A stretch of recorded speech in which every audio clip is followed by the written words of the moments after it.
What's going on, beautiful entrepreneurs of the painting industry? Aiden Smith here with the Paint Your Path podcast, joined by my co-host, Mr. Joel Mercado. What's up? And we got a very, very special guest, the shark himself, Mr. Ryan Ezzelle. Glad to be here, fellas. Yeah, man. Dude, we're super excited to have you, and a lot of momentum, right? Coming off liftoff. A lot of people resonated with your story. Of course, we did, right? Dude, super powerful. If you haven't watched that, I would say go back into the liftoff vault, get access, and buy it just for Ryan's story. Yeah, man. Yeah. And play like a reloop. It'll motivate you to get going, for sure. Let you know it could always be worse. Yeah, true. Yeah, man. And just a proper introduction, Ryan Ezzell. He is owner and founder of Paint Pro LLC. They have about 3 locations, 2 newer in Fort Lauderdale and Clarksville, and then 1 is flagship, Nashville, doing about 3 million plus, but obviously super new with the newer locations. And also owner and founder of Nationwide Funding Solutions, all-in-one lending, untraditional lending. I think he said when the banks fail, we come in and take over. Yep, exactly. I love that, man. Yeah. So dude, the floor is yours, right? Like give us some insight on Mr. Ryan and kind of anywhere you want to take it. Yeah, man. Well, I appreciate you giving me the floor here, giving me some time. I think a good place to start is, during our inception, I don't know, what was it, 6, maybe 8 months into it, we came up and did Cabinet Coating Kings, Cabinet Coating University. Yeah. Yep. And, it was kind of my first experience dealing with a professional company, a shop location. That was a good experience for me, But obviously you were there. We stayed in the Airbnb the whole week. And, I think that was a fantastic first meet for you and I. Obviously you set up all of our production rates at that time. I don't know if you remember that. So it kind of gave us a good baseline. And, from there, I don't know what other people's numbers are. Selfishly, we've kind of honed in on ourselves a little bit, where I was helping a lot of people. I think God kind of finds timing, and it's not that I've pushed anybody off or not tried to help, but we've kind of had this isolation period for the last couple of months where we're just dialed in on our processes and all this stuff. But, cabinets have been 51% of our revenue the past 2 months. Yeah. I mean, it's a big deal. I don't know what the industry standard is, but it seemed big to us, So I think our inception and our build off of the Cabinet Coating University, and then you doing our production rates and really getting to get out in the field and all that stuff was fantastic. And again, that was very early on in our inception. And, I feel like I'm at home when I'm with you guys, because then obviously we go to Joel. A year into our business, we were scattered. We were all over the place. I think a good way to put it is we had no backbone in our business, And so we came to Joel, and Joel skeletally aligned us, right? He gave us that backbone. He did our back office build out. I remember the first time I realized, okay, I have a business, when we got all our numbers dialed in. And Joel and I did a 2020, I think it was 2024 at that point, like a forecasting, and it's like, wow, man, you never even think of how many details are in these kind of forecasting reports, So I think it's great to be here with both of you guys. It really feels like a coming back home story, Yeah. But obviously since then, I mean, it was a lonely story in the beginning. Obviously, you guys have both started businesses, You're just out there. You're all roles within the business, and your sales, your project manager, your office administrator, your accountant, which is not a good idea. And then, as soon as I met with Joel shortly after, I think God blessed us big time bringing Austin in. And Joel, you remember that time. Austin immediately came on. He took the risk, and he came on, and I think he sold 1.3 or 1.5 his first year. And, he kind of took that burden away from, not burden, but he took that role away from me. I honed in on project management. Shortly after, Joel and I kind of found a way to fill that role. So we hired that role out to Jeremy. I know you remember that. Yeah, Jeremy, dude, he's still there, huh? Yeah. Good. So, we put up ads and we interviewed tons of people for project management role. We did a bunch of ride-alongs, and I kept coming back to Joel and saying, dude, nobody is wowing me more than a guy that I have right here in my backyard that I could trust. Jeremy was an exceptional painter. He wanted more out of life. And, I just came to Joel and I said, dude, look, like, I feel like this is the decision. What do you think about it? And, he said, look, just do it. The worst thing you can do is have to come back and redo something, but just do it. And so we did it. And man, he's been exceptional. Loyalty is not even the word for it. He's family. What was his role? He was a painter. Okay. Yeah. He was a painter. Production management. Yep. So now he's production managing for Nashville. Correct. Okay, Yep. and that was kind of the decision you were making?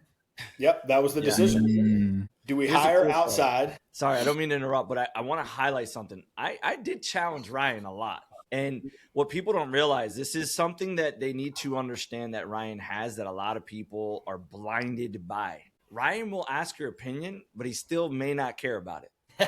And I love that about him because it's what's gotten him to where he's at today. He will respect the opinion, but he goes off of feeling.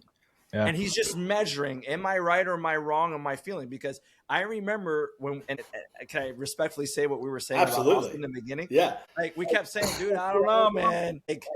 Like even at Andy Elliott, Ryan asked the question, me and Andy Elliott himself were both like, I don't know, dude. Based off a little bit of information we had, and Ryan was just like, I just believe in this guy. Well then, dude, your belief system is what helps the trajectory of these people. Mm-hmm. I did the same thing with Jeremy. I literally said to Ryan, I was like, I don't know, man. He doesn't have a lot of experience, but if you feel it's the right thing, then it's the right thing. And I was very cautious about that. And as a coach, I kept telling him, I'm like, dude, I don't know, man. There's a lot of skill set that he does not have. But this is the differentiator of Ryan and what successful entrepreneurs look like. They're still going to make the decision they feel. They're going to execute it because they're the one at the end of the day are the ones that are dealing with it. Right. And I wanted to highlight that because he still has Austin. He still has Jeremy and he's building a massive business off of it. So it's like, I want to highlight that for you, Ryan, because the same thing I said about your sales, you just were like, you know what? I respect that, Joel, but I'm going to just do this. Great. Then you know the answer. I think the hardest part about everything you just said too is like we're running a business, but we're in the people building industry as well. Mm-hmm. And it's like, where's that line? Well, I think it's where you make it, wherever it's like people that talk about, oh man, I believe in God. And it's like, oh, word, where is he in your business? I don't find that there's no separation to me, from, the God of the Bible and the God that runs my business every day. Right. Yes. But I think that's a good point, man, because there's part of that opinion, I would say differentiator or objective that I bring in, being objective to some people's opinions is, a lot of people are wrong about me, and a lot of people, if they would have had their way, I wouldn't have had, some opportunities that were given to me. But I'll tell you this, Joel, ultimately you were right. We may have had an easier, faster solution if we would have chosen different routes. But I don't think we would have what we have at our core right now if we would have taken that route.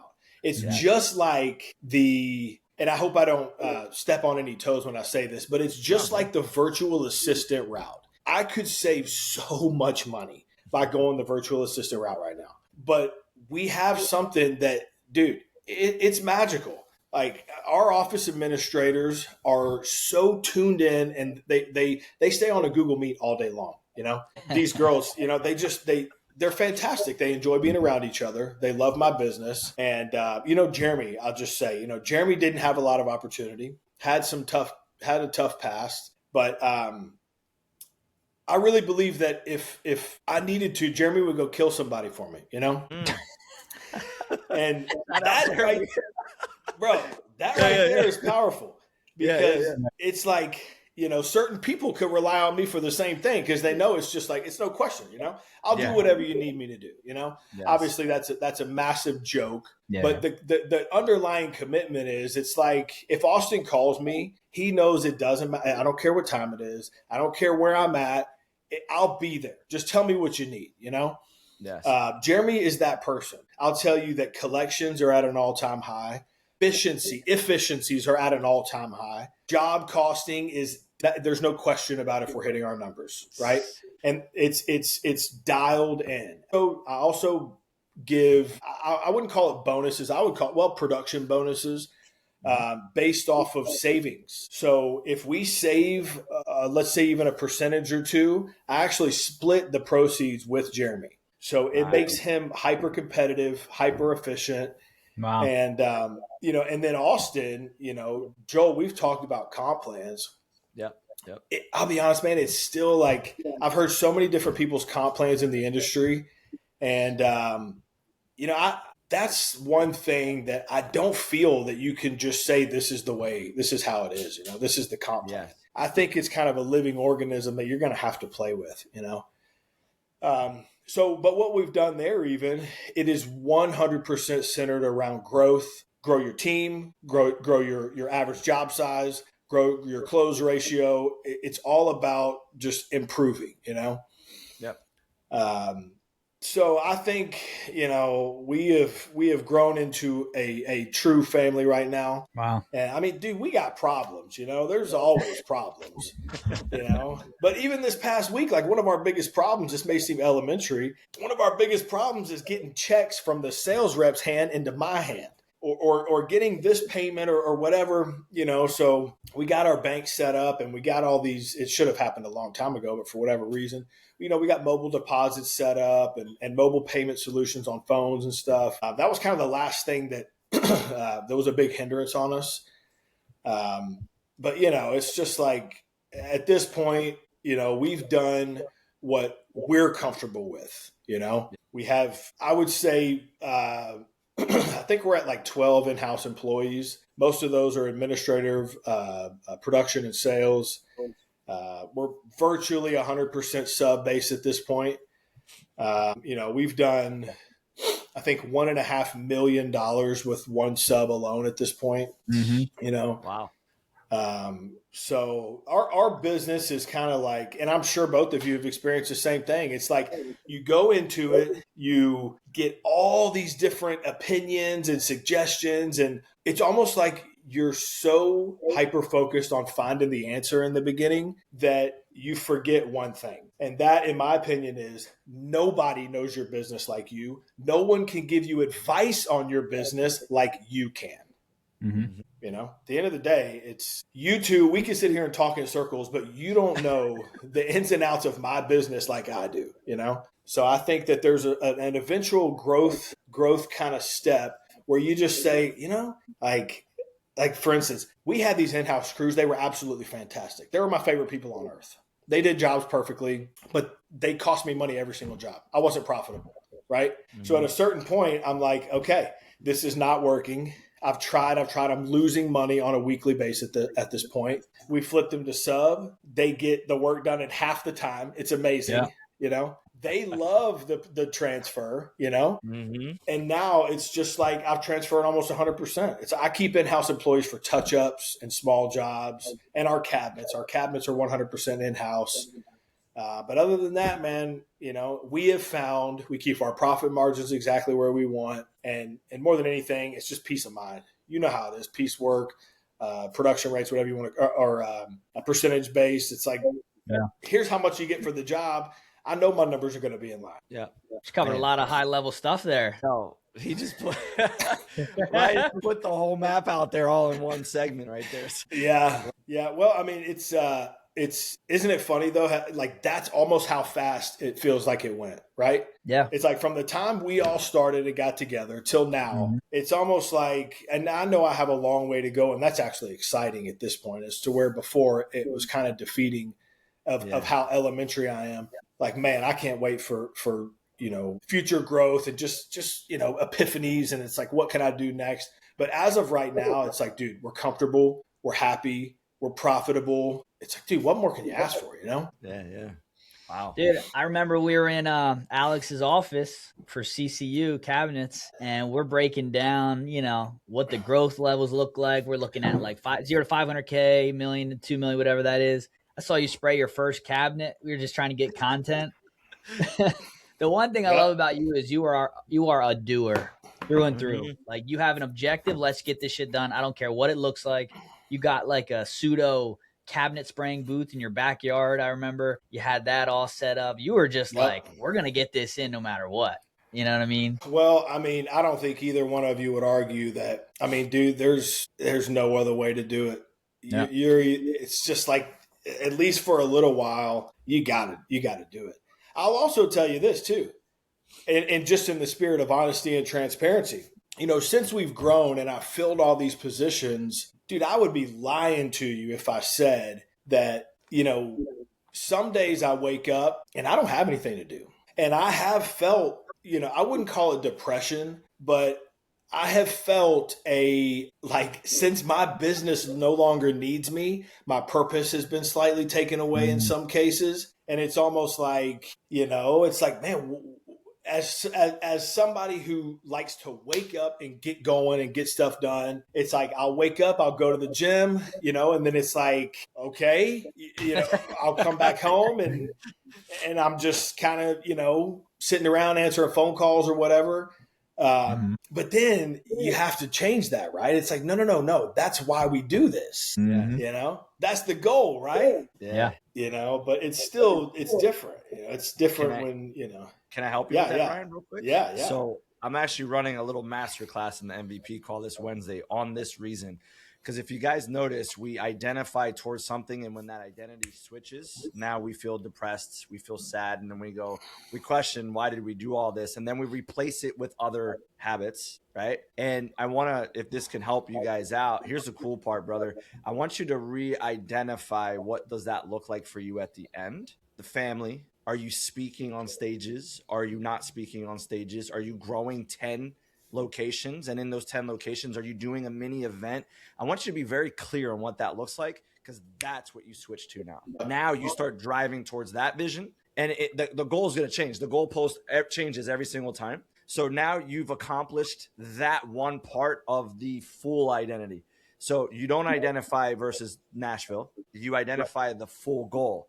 And if you can't see that right now, that's what happens. Then we fall into like, I'm not needed. So you got to switch it now to the bigger goal. And if that goalpost changes, then you just add another one, right? Because there's no finish line. So here's the cool part. I'm going to do it live on the call real quick. Ryan, what is the ultimate goal for you?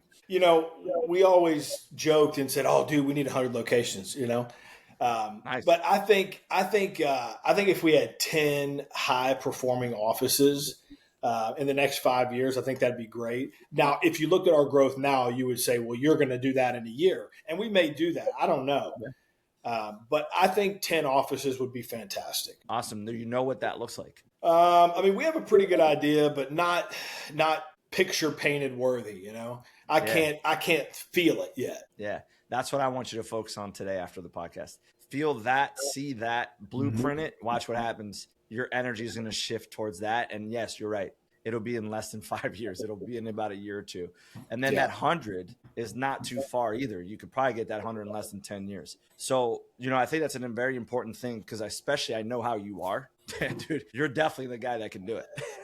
So I don't want to take too much time on mindset, but again, this goes back to exactly why you've achieved what you've achieved so quickly. And this is the new mindset that I think you need to rewire now, is like, hey, 10 locations. All right, we're moving to 10 locations. My team's already doing what they're doing. Now I have to figure out, what are my actions I need to take to get those 10 locations? Who do I need to find? What locations? Be super clear. Do I want Florida, another location in Florida? Do I want one in Philadelphia? Do I want one on the West Coast? Where do I want these? Already map out all 10.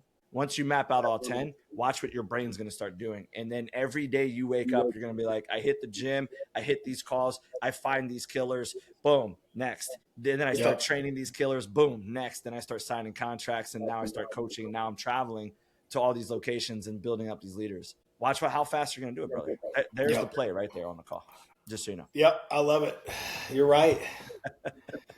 So I'll give it to Aiden because Aiden, I know you got some juicy questions for him right now. Like, Yeah. throw them out, baby. Man, I just think that you said, don't make it too much about mindset. I think it's all mindset, right? I mean, dude, for how quick it happened, right? Guys wait 10, 15 years to wish to be in the position that Ryan's in right now, but it was because he got after it. And I remember talking to him one time and having a conversation, and he said, what's got really ugly when we started to scale aggressively, right? Mm-hmm. Things were not looking so good, but you were willing to walk into that fire and make shit happen. And you were like, if we come out on the other end, we'll be just fine, right? And it'll be all worth it. So I love what Tanner said to me before, right, in the group chat, dare to be great, right? And I think that's what Ryan went for. Yeah. Well, the thing that sucks is I've been locked out of my Facebook for 2 months. So I don't know anything that's going on. I can't see any of the groups. I can't be in the mastermind chats. Yeah, dude, we hired this marketing company and they logged in from another country or something, and I've been locked out. I have to get a passport with an NFC chip to get back into my Facebook.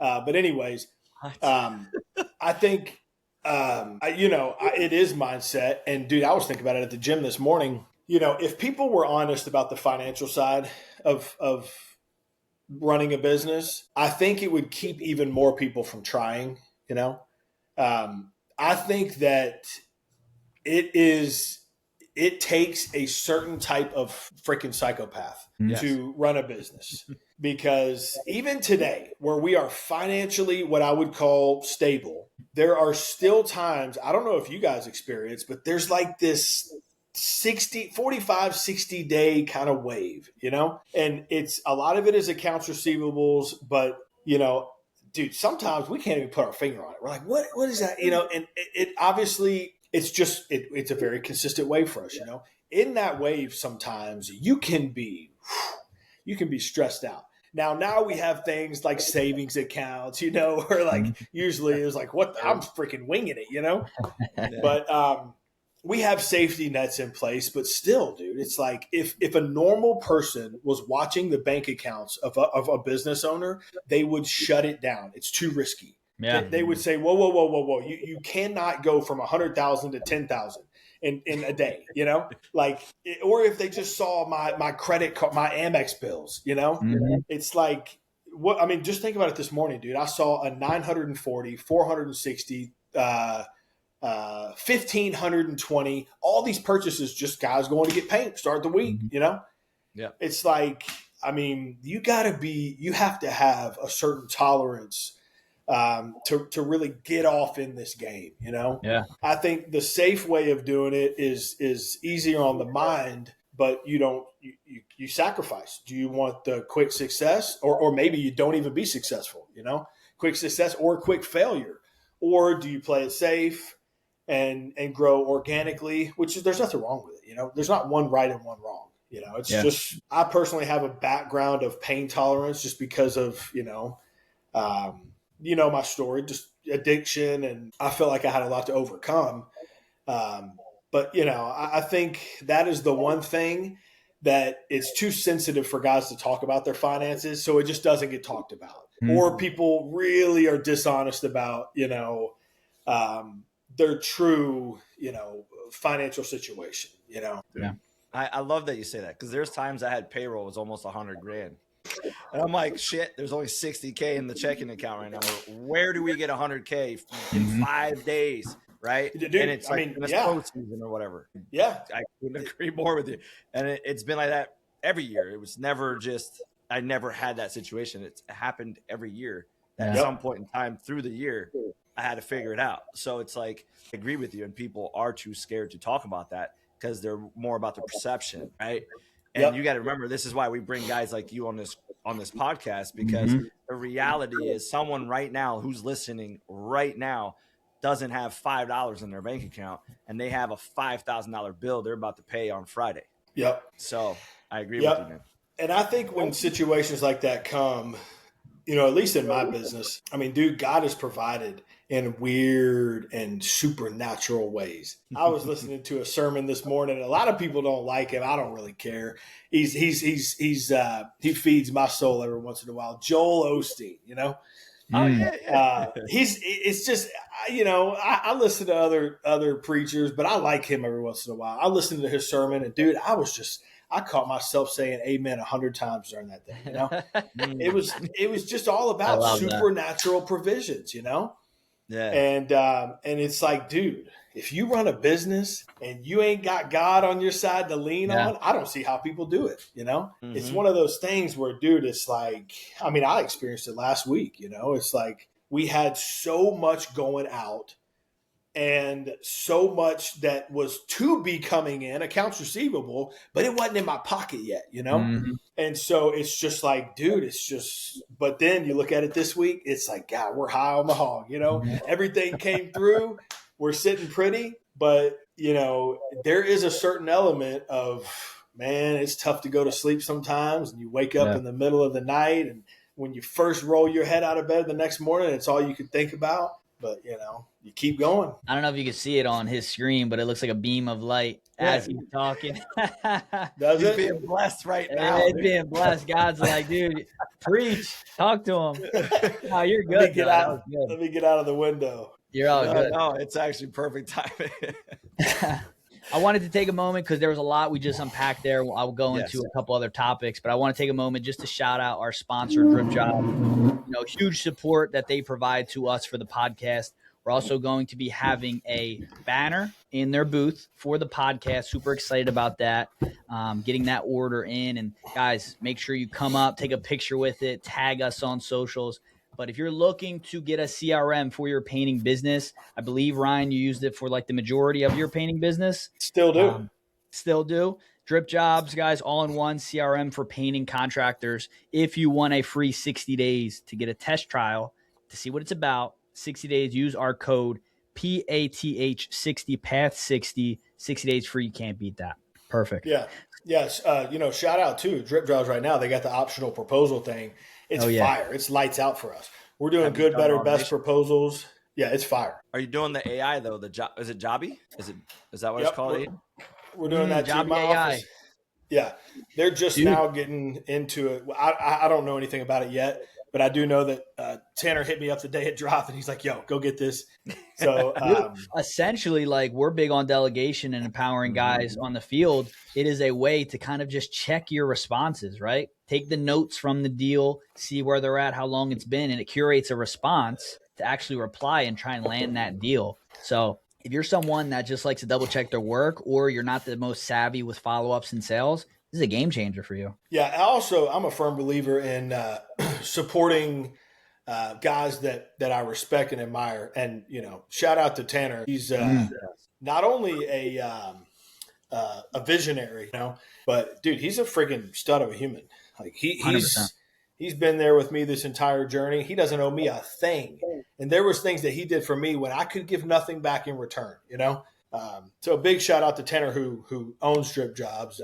If nothing else, I would pay a subscription just because he's that man, 100%, dude. And they just fixed a lot of speed issues that they were, just being candid, right? Like that was an issue. And now I'll be the first one to say, critique it, what's going on, help them out, but it's fixed. Like, it's fast. So I'm super excited. We never even experienced a lot of the things that other people I think were experiencing. I don't know if it's different parts of the country or whatever, but he would always ask, like, "Hey man, how's it going? Like, do you notice any speed?" I was always like, "Dude, no, we don't really notice anything." But a lot of people have said, that's fixed, and that's the thing about him. Somebody like him, not only visionary, he's not going to stop until it's perfect. Yeah, shout out. I think it's fantastic. So, I wanted to get into kind of those numbers, right? You guys are talking about fluctuating kind of risk tolerance, and you have your nationwide funding solution, right? Like, that is something that could be an asset for guys that are looking to be aggressive, right? That are looking to have multi-locations, or just really invest in their company and kind of take stuff to the next level. If you could share some light on that, I'm sure a lot of our listeners would get value from that. Yeah, nationwide is basically lines of credit. It's term loans. It's short-term loans. The hardest part about business funding is the criteria on the banks and what I would call institutions. They are zero risk tolerant, right? So It's just 100% risk averse. They're not going to do anything if you don't check every box. So, you know, there are other lenders out there, private equity, venture capitalists that will work with you, you know, and so there obviously are still criteria that you have to meet. So a lot of guys don't get like the best rates, best terms right off the bat. But one of the other things that we implement immediately is the credit repair side.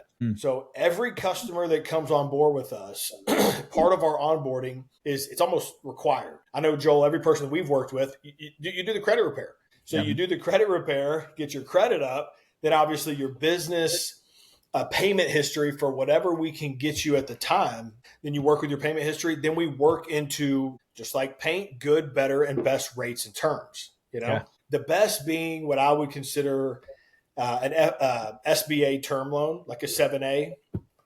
But then there's even untraditional, like I work with a couple of banks, Simmons Bank, even my new bank, shout out Pinnacle. You know, these people offer, they're just a little bit more risk tolerant. They're smaller banks. And some of these banks, it's like they look at a business like ours and, dude, we're everything they've ever wanted, you know? Where big institutions, they're like, nah, like Chase, I hate to say it. Bro, man, come on, dude. They strung me along for so long. It's like, here, hit $1 million. I'd hit $1 million. All right, get 2 years in business. I'd hit 2 years.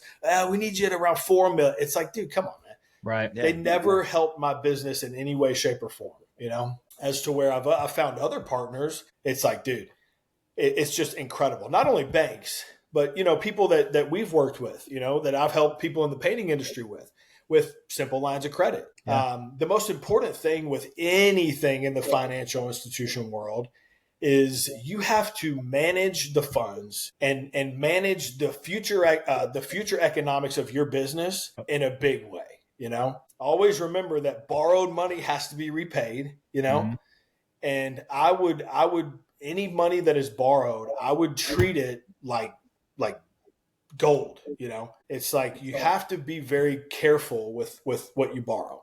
Yeah. And that's why we've slowed down. We've halted all advertising for Nationwide.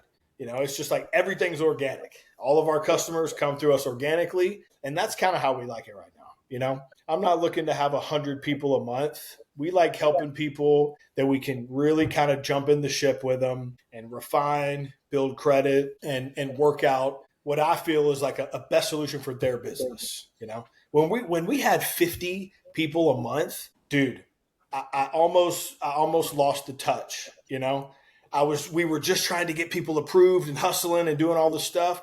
I had to slow it down to where it was more controllable. Because that side of things is really kind of just a passion project, you know. It's like it helped me so much that, you know, I think it's incredible to see guys who have no access to capital, and it's like they're just slugging along, you know. And then all of a sudden they get a cash injection, they do manage funds properly, they get their credit built. It's like, dude, some of the guys that I'm not going to mention names, but some of the guys that we know all of a sudden buying their first houses because we put them through credit repair, got all those negative delinquencies off, got that cash injection, you know, they're buying houses, they're paying off bad debt. We're going from good, better to best loans. So if anything, I would say it's a slow burn. Things don't happen overnight in the financial world. And that's another thing. We're just overly honest with people in the beginning, you know. It's like strap in. Now, sometimes we'll see 100-point jump in 30 days, you know. And people are they're like, oh my God, dude, this is incredible.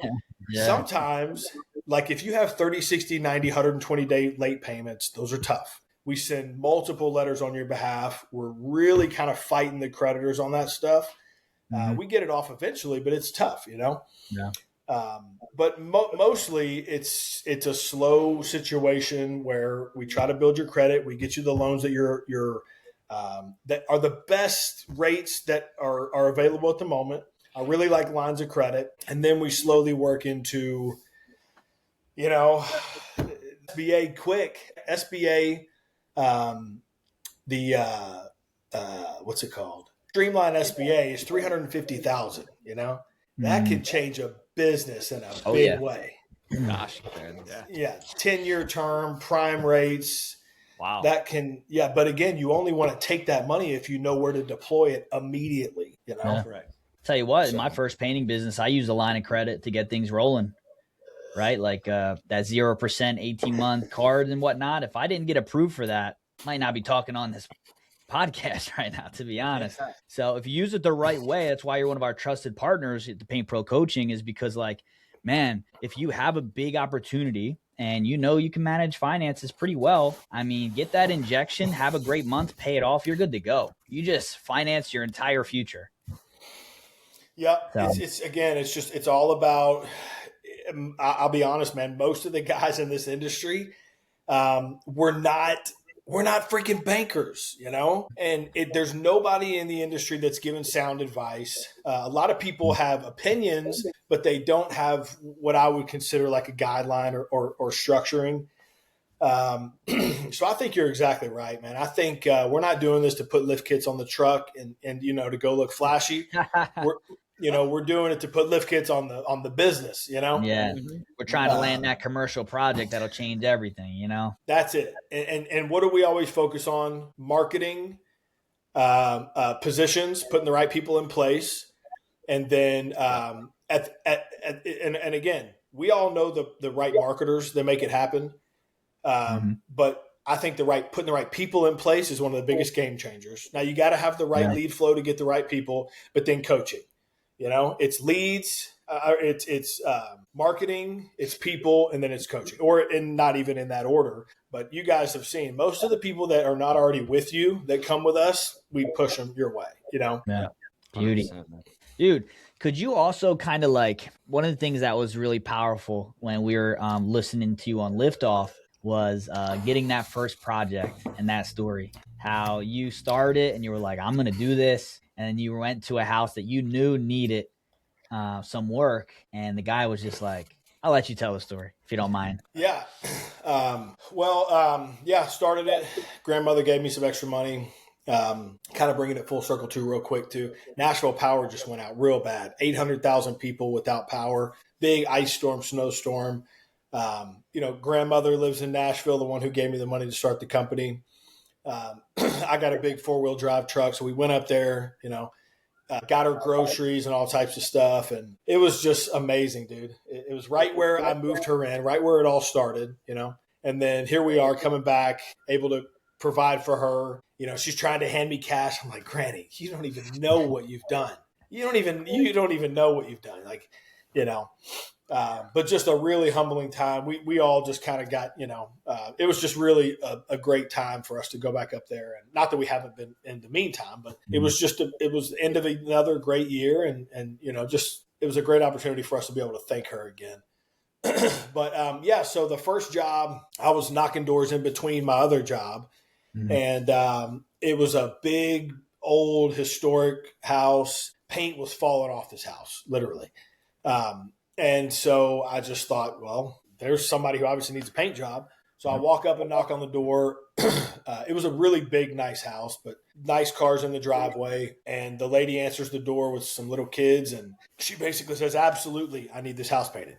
Give me a quote. And so I said, fantastic. Now I'll learn how to quote a job, basically. This is the first time, And so I go home and I'm Googling and I'm using all my YouTube knowledge that I've gathered over the past couple of weeks. And we do just a basic square footage pricing, not far off from what we do today, in some cases. And I remember laying in bed, I'm talking with my wife. Does that seem too high? Like $17,000.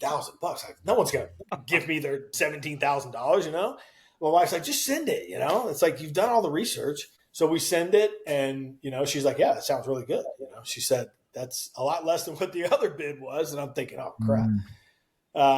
And so she's saying, yeah, my husband wants to meet you tomorrow. Like the price looks good. And so I go and meet him it was like an office building with all these different businesses inside of it. And so I walk in and I'm trying to find his office and I finally find it way in the back. And he's like, yeah, dude, we see the bid. It looks good. My wife's been pounding me ever since I bought this house. We've remodeled everything, but we haven't got it painted yet, And so he says, I'll hire you. And I'm thinking, holy crap, what is happening?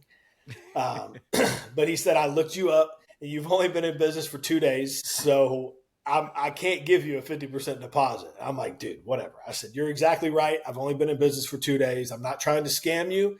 I'm starting a business, Mm-hmm. And he basically at that point said, like, you see all the businesses that you just walk past, right? And I was like, yeah. He's like, those are all my businesses. He had like an accounting firm, a concrete company, like a land surveying company, like all these different companies inside of this office building. Mm-hmm. And he owned all of them. And he basically said, like, if nobody ever gave me a shot, I wouldn't be where I'm at today, And so he handed me a $5,000. He had his lady go print off a $5,000 check, and they handed it to me. And that's the inception. That's where it all started. Probably the best day of my life. Insane. Isn't that wild?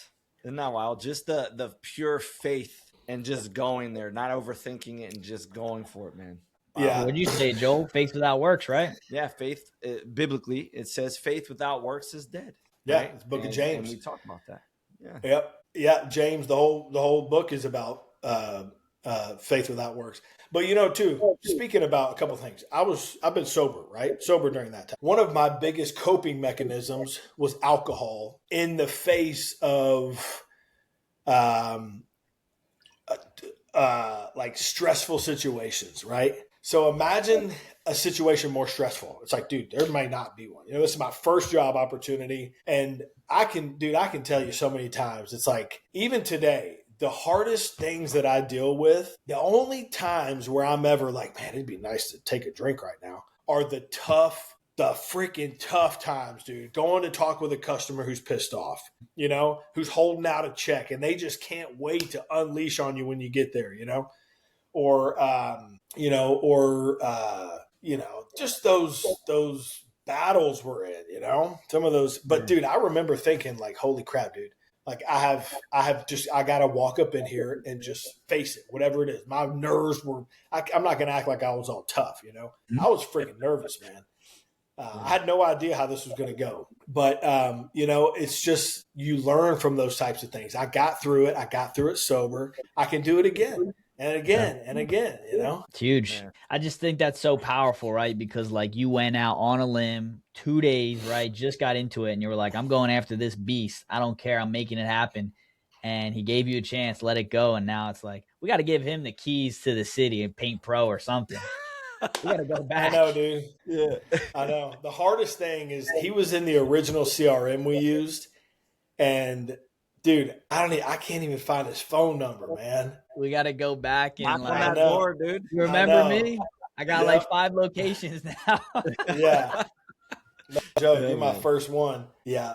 But you're right, dude. I mean, even after that, I knocked on neighborhoods that were fat. I was hungry. Yeah.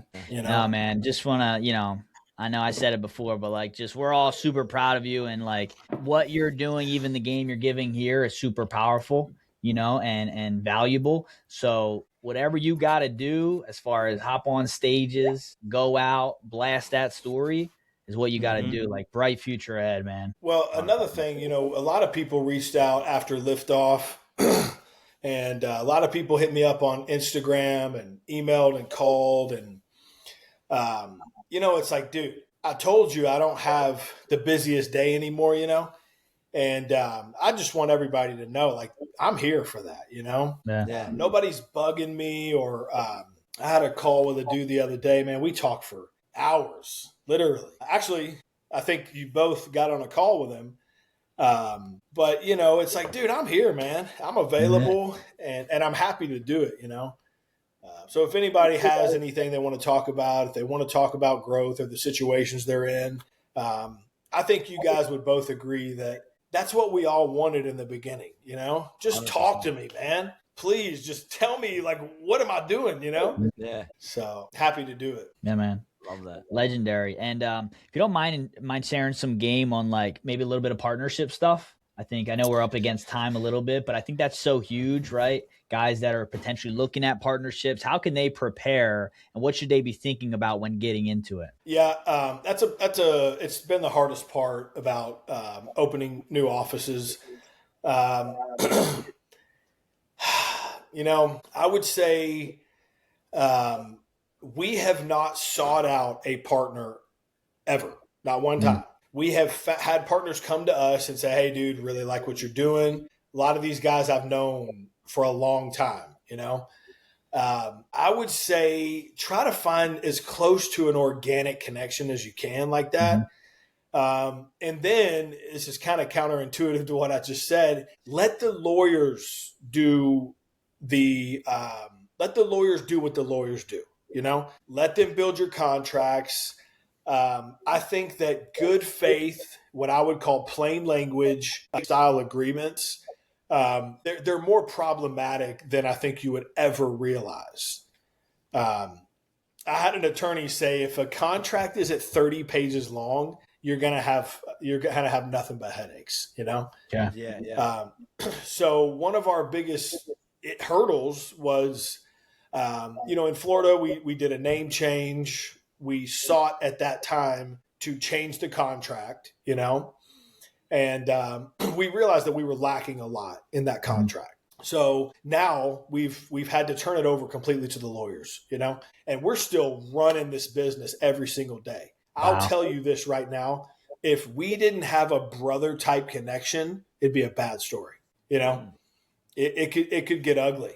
But we do, and we trust each other, and he needs me and I need him. And so it's like, hey man, you know, we're going to make this thing work because, I think there's also a value concept to it. If you don't clearly lay out what the value is, it's hard to execute that just verbally. You have to understand, like Joel, okay, imagine someone just hops into business with you today. Are they going to have an advantage with you on their side? Well, of course. For someone who's never been in business, Aiden, for Aiden or Joel to come alongside him and start a business, it's like you are basically, you just went straight to the top, right? Yeah. You just cut through every learning experience we've ever had, you know? So I think just putting a monetary value and a low level kind of diagnostic on what you're getting is a danger. I think a true value concept should be established, you know? It's like you are getting, and you have to lay it out, you know? You're getting a business in a box, or you're getting, you have to put a number on it. You know, we invested heavily in coaching. We invested heavily in Cabinet Coding University and production rates and all types of training and courses. It's just one of those things where, you're getting a lot more than just a partner. You're getting, a rocket ship to the top, you know? Yeah. 100%. Couldn't agree more. So, yeah, we are a little up against it. But, dude, this was legendary. Thank you so much for coming on, Ryan. Anytime, welcome back. You know what I mean? Yeah. I think those 100 locations, we're gonna look back. 100%. Real quick, right, Aiden? I think we should probably put the link to Lift Off Vault. Yeah, and have everyone tie in, because I feel like we took the closure of that speech on the podcast episode. I highly recommend you guys. We'll put the link on this episode to the Lift Off Vault. Listen to Ryan's story, and then go back to this episode, and you'll understand the start and finish of where he's at today and where he's going to be. I think it would complete the whole story. Where can people find you, Ryan? In Not Tennessee. I don't even know if I'm on there still. Instagram, it's just at Ryan Ezzell. Phone number 615-403-7900.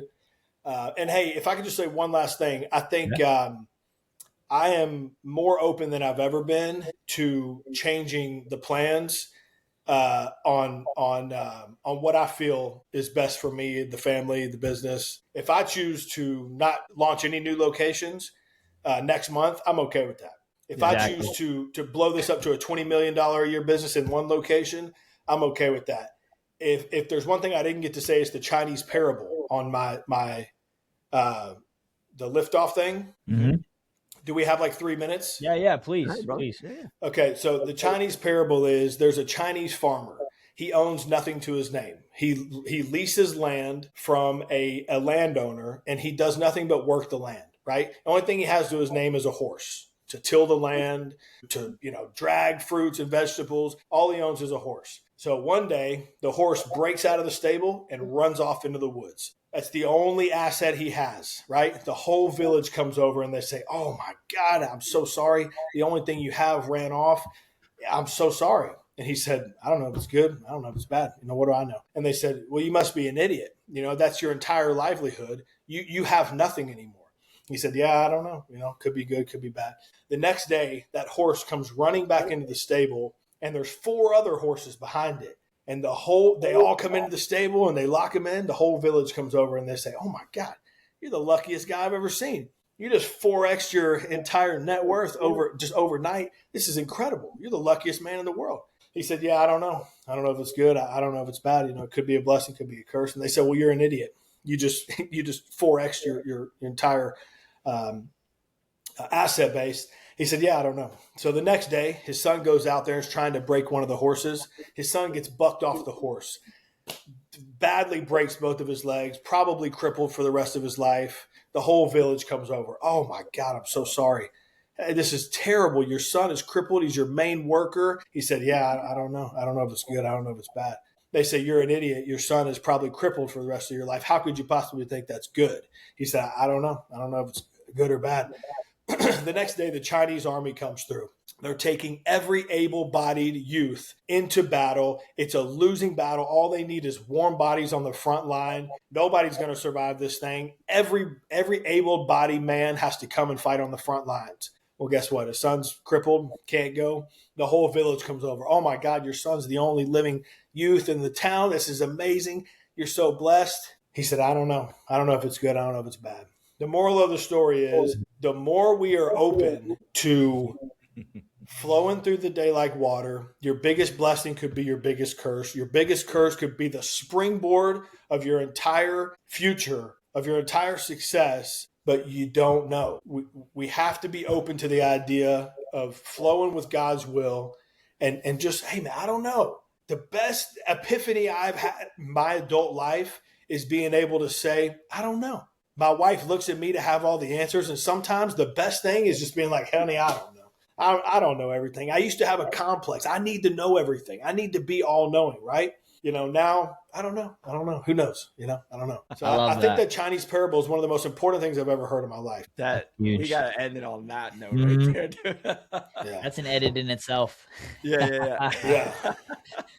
Yeah. Ryan, Joel, thank you so much, guys. We'll talk to you guys in the next one. Appreciate it. Thanks, guys. We'll do it again.